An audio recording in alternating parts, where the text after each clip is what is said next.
Alright, welcome to video 10. We're going to talk about some advanced lookup functions, SUMIFS, COUNTIFS, and some error trapping.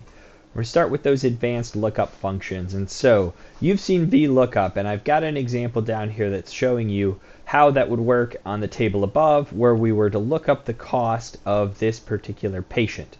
So I'm not going to reiterate that, but I'm going to show you an alternative. An alternative to looking up that would be an index match. Now, an index match is definitely more complex. So I'm just going to go ahead and do a word of warning here, not to jump into this type of matching unless you're really comfortable already with the VLOOKUP. And the reason you might want to jump into an index match would be similar to why you'd want to use an X match, which we looked at, or an X lookup, which we looked at before, which is it is less dependent on the exact positioning of the columns and where the ID that you're looking up is actually located. So what it's going to do is put together two different functions. Function one is an index, and an index is give me an array and give me a row and column number in that array, although you don't have to put the column number. Or you can also not put the row and just put the column number. But anyway, give me an array and a row and a number, and I will return to you the value in the cell. However, how do we know what row or column we need? And that is what match helps us do. So we will embed match into the index in order to look up the row or look up the column. And so match takes a lookup value and a lookup array, and then it's going to return to the position of the thing that you were trying to look up. So let's look at this in practice, because it can be a little tough just from the description to see what we're talking about. Here is the VLOOKUP example where we look up the patient ID above in this encounter cost table. We return the fifth item, which is cost, and false is our range lookup. So that seems to be working. We've got a cost for each of the patients. Now, how would we do that same thing with an index match is down below. So a little bit longer, a little more complex, but stick with me. This index is going to do an indexing of the encounter all table. That's the range that we're looking for. Then it says, what row do you want me to return? And so in the what row you want me to return, we will use the match function in order to figure out what row number is this thing we're looking for. Now the match function itself is somewhat simple. It takes up a lookup value and a lookup array. So here we say we want to match looking at the patient ID column in that encounter, we want to look up the patient ID in our table that we're in, and the array we want you to look in is the encounter cost table in that patient ID. So the match type is less relevant. It is almost always a 0, similar to that false where I've never chosen anything but 0. So I always go with the default action on this. I'm sure there's great videos on what the other match types are somewhere out there if you need that kind of detail, but I don't have it. So, right, we've got now match on the patient ID, return that to this index function so it can look up what it needs to look up. Alright, so we've got to the same answer, so you might ask yourself, VLOOKUP sounds a lot easier, let's just do that. Reasonable, I get it, and if your need is simple, stick with it, just do the VLOOKUP. But in order to give you an example of why we would want to, it is this right here. If I were to change this table at all, our VLOOKUP is now way off. And now you're getting all sorts of crazy answers in there. However, index match, still working. Through all those changes, we've got the same answer in index match. So that's the benefit you are targeting. That's what it does better, and why you have to start getting familiar with other types of lookup like index match. All right, let's move on to our next topic, which is using SUMIFS and COUNTIFS. We've seen a few examples like this, and I'll really drive it home here in this summary. SUMIFS and COUNTIFS take a range that you want to do that activity to, count this range or sum this range, and a criteria you'll apply that it will only count or only sum if the criteria is met. And so this comes up in healthcare when you have questions of the data or need to summarize questions of the data into a single cell. So how many of this happened? tell me the total amount billed for this scenario.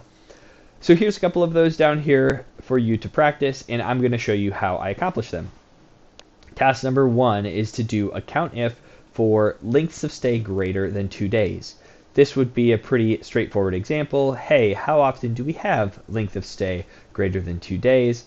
And the equation to accomplish it is also pretty straightforward. COUNTIF takes the criteria range, which is the length of stay column, and it takes the criteria.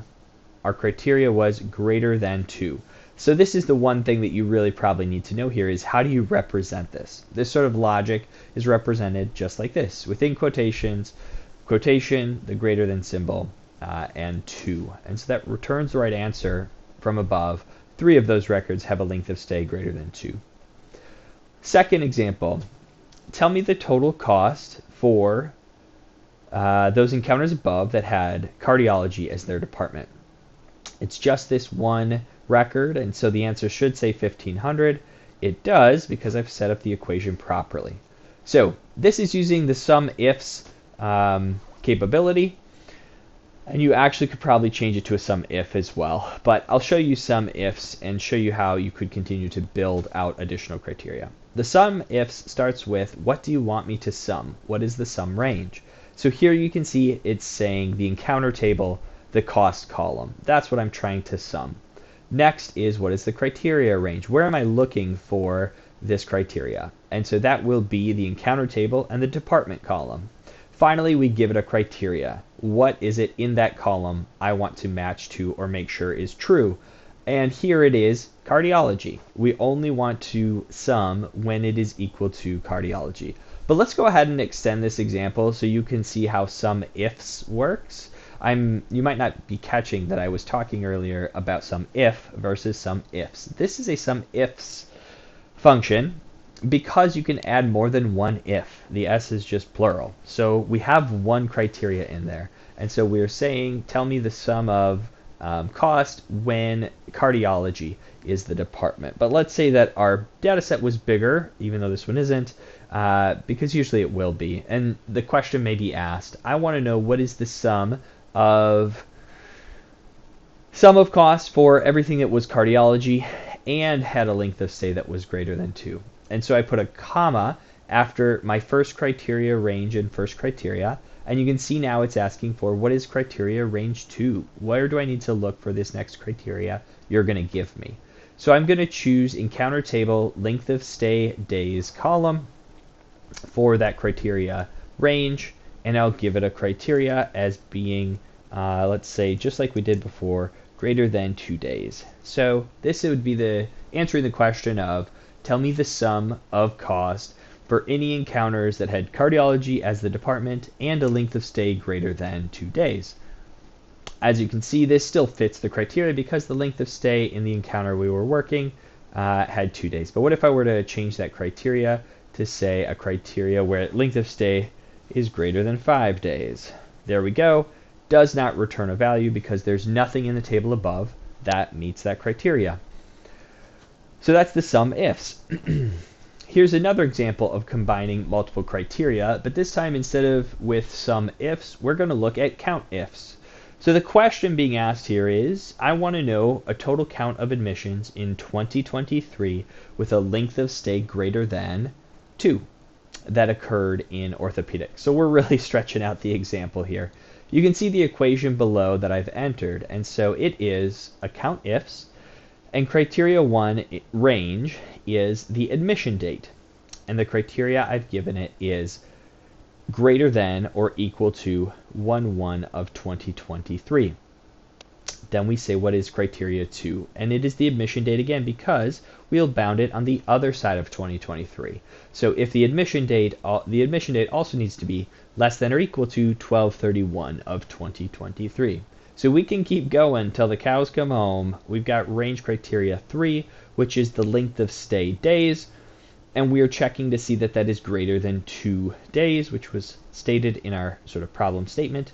And the final criteria we apply is that the encounter department is orthopedics. And we've got one encounter that matches all of those criteria. So those are the SUMIFS and the COUNTIFS let's head to our last topic, which is error trapping. Error trapping is going ahead and handling errors ahead of time. You know that it's likely that your formulas will have some sort of error, and you want to predetermine what to do when it hits that error. There's a function for this in Excel that's very simple and straightforward. It is the if error function. You give it something like a formula you're using in the value or the first argument, and then you tell it what to do if that value is an error. And so this comes up all the time just to avoid ugly data, to avoid blank data, or fill in the blank with something meaningful sometimes to what you're doing. So we've got some example practice data here. And so we may do a VLOOKUP to say what is the cost by patient ID given the patient IDs that we have here. And so I've got a basic VLOOKUP case that you would be familiar with seeing where we say look up this patient ID in the encounter table above, encounter cost 2, return to me the fifth column there, which is the cost column, and I'm going to do the exact match. So when I do that, I get values for most of them. However, the last two patient IDs do not exist in the table above, so we get an error. Using the if error, we have wrapped our VLOOKUP in the if error function, and after our VLOOKUP, we do a comma and we say what we want to have happen after the fact. I'm going to start by making this really obvious by saying if you don't find anything, give me 4 dashes.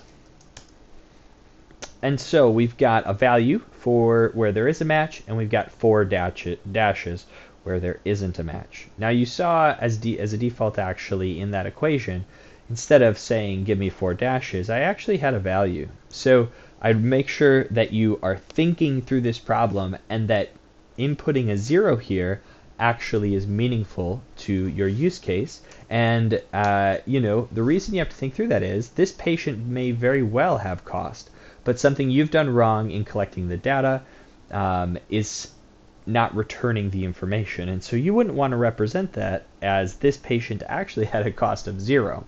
However, if you happen to know that that was true, that if the patient isn't available in the data where you're looking it up, it means that they had 0 cost, you could use this as a rule. And now you've got accurate data in this VLOOKUP too. All right, there we go. We have just finished with video 10. Hang in there. Can't wait to see you in the next video.